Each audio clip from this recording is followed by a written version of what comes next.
go grocery shopping. You don't like grocery shopping anyway, right, Michael? No, I'm giving a stone cold head shake. So Michael goes to the grocery store, dragging his feet, motivated only by the fact that he has nary an item to eat in the house. And as he goes through the store, gets his items, he checks out behind an older woman who is, she has this, like, you described it as a 100-pound bag of dog food, right? Enormous bag of dog food. And as Michael watches her go through the line, he wonders, is anyone going to help her? How could she possibly get this into her car? So they get out, and lo and behold, your cars are parked next to each other, right?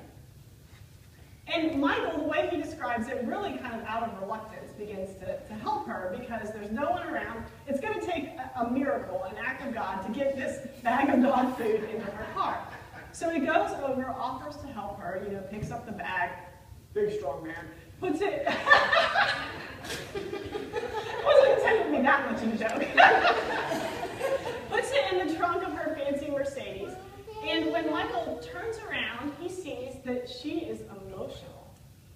She's beginning to cry. And his first instinct is, oh, I've dented her Mercedes. But that's not what's happened. Sit up, please. She goes on to explain that her husband of many years passed away that week. And that very day, they buried him. And on this particular day, what she needed most of all, oddly enough, wasn't so much someone to help her with her bag of dog food, but to give her a warm smile. And so God took that small act that didn't inconvenience Michael at all and grew it into something with a big impact. Now I think for every story like Michael's, where we learn the impact, we know what happened to that small act, I think there must be 10 more out there where we never know the grand impact of an action that felt really small to us at the time. This is how the kingdom of heaven works. It starts small and grows really big. But the kingdom of heaven, it does more than just that, if mustard is to be our learning point. This winter and spring, I read a book about the historical Jesus by a guy named John Dominic Crossan. And it took me an embarrassingly long time to read it. It was thick and heavy, and Crossan is known for doing very thorough work about exactly the way things were in Palestine when Jesus lived, and exactly what the culture would have been like, so that we can be best informed about really what kind of person Jesus was and what these parables meant. So Crossan writes for a little bit about this parable of the mustard seed, and he explains that in Jesus' day, mustard was viewed as beneficial, good, just like we enjoy it today on our sandwiches, but also as kind of dangerous because it spreads so quickly. I want to read a quote for you. In order to prove his point, Crossan quotes Pliny the Elder, who was a man who lived in first century Palestine. And for whatever reason, Pliny is writing about mustard. He says that mustard, with its pungent taste and fiery effect, is extremely beneficial for the health. It grows entirely wild, though it is improved by being transplanted. But on the other hand, when it has once been sown, it is scarcely possible to get the place free of it, as the seed, when it falls, germinates at once. Mustard, apparently, is like kudzu. The kingdom of heaven is like kudzu. It starts small, it can grow big, but then it spreads like crazy, and you can't stop it. And sometimes, I think God takes our small actions and spreads them. There's a story that's been retold many times about a man throwing starfish into the ocean. Maybe you've even heard it preached in sermons before. I've heard it preached often, but I didn't know where it came from. So this week, I had to do some research, and the internet told me that it was originally an essay called The Star Thrower by an author named Lauren Isley. It was written in 1969. And the way the story goes, you might know it, is a man is walking down the beach, away from the populated area, out to a far point where hardly anyone goes. And he sees a fella out there throwing something into the ocean. And as this walker gets closer, he sees that the fella is picking up starfish from the ground, thousands of them there, just out baking in the sun to die, and he's throwing them one at a time into the ocean. One starfish at a time. Well, the walker, I guess he can't resist himself. He has to point out that, friend, there are thousands of starfish here. You're never going to be able to throw them all back into the water. What difference does it make? And the star thrower's response? Made a difference to that one. Now, I'd heard that part before, but until I read up on it this week, I didn't know there's a further ending to the story. The way Isley concludes the short story is that the walker comes back the next day and joins in the star thrower and says, well, I guess you've made a convert out of me. I'm one of you now. And now, instead of one starfish at a time, there's two at a time going into the water.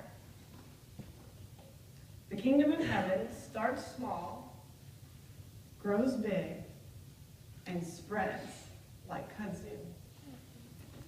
And I think God spreads it sometimes by the way we might see each other doing something and be inspired to do the same.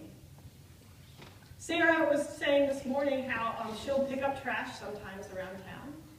And as Sarah picks up trash, I'm sure sometimes you might feel like, well, the next day someone else is just going to throw trash down there again.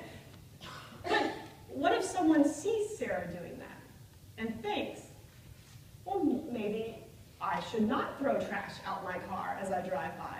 Maybe instead, I should pick up trash too. Then it spread to two.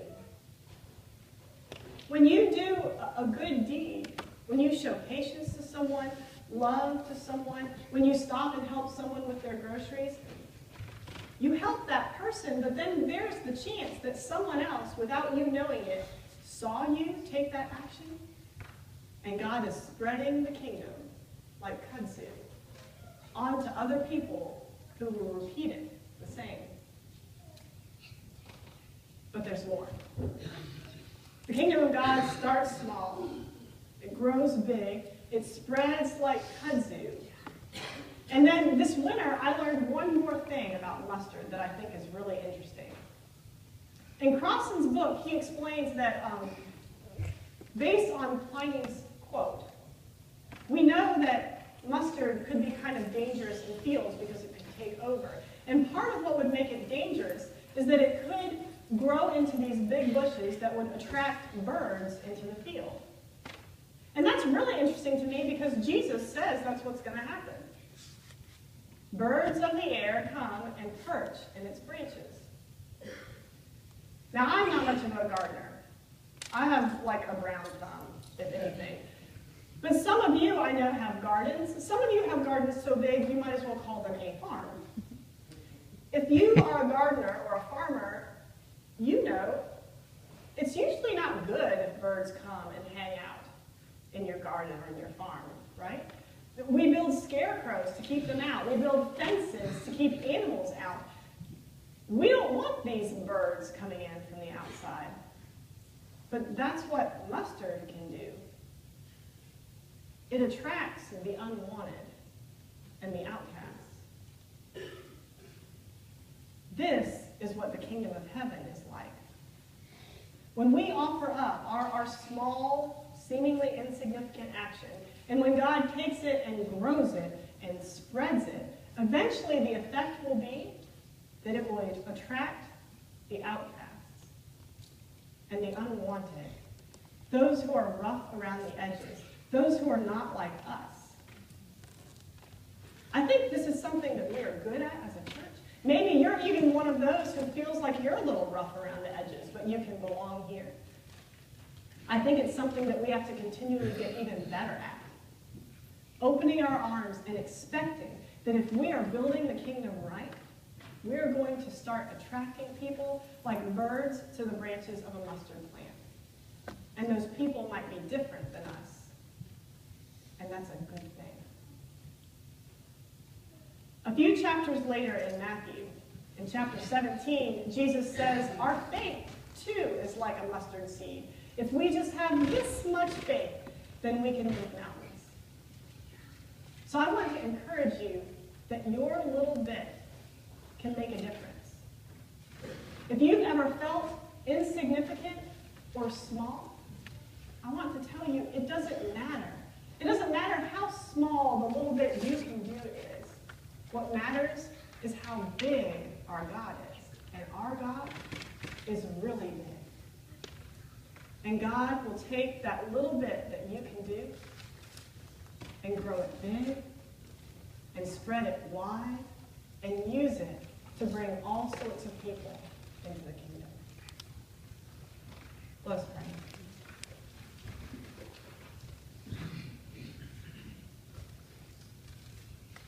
God, I give you thanks today for how you use us. I often feel like my little contribution is small, I am inadequate, I am not good enough. This parable reminds us that that doesn't matter.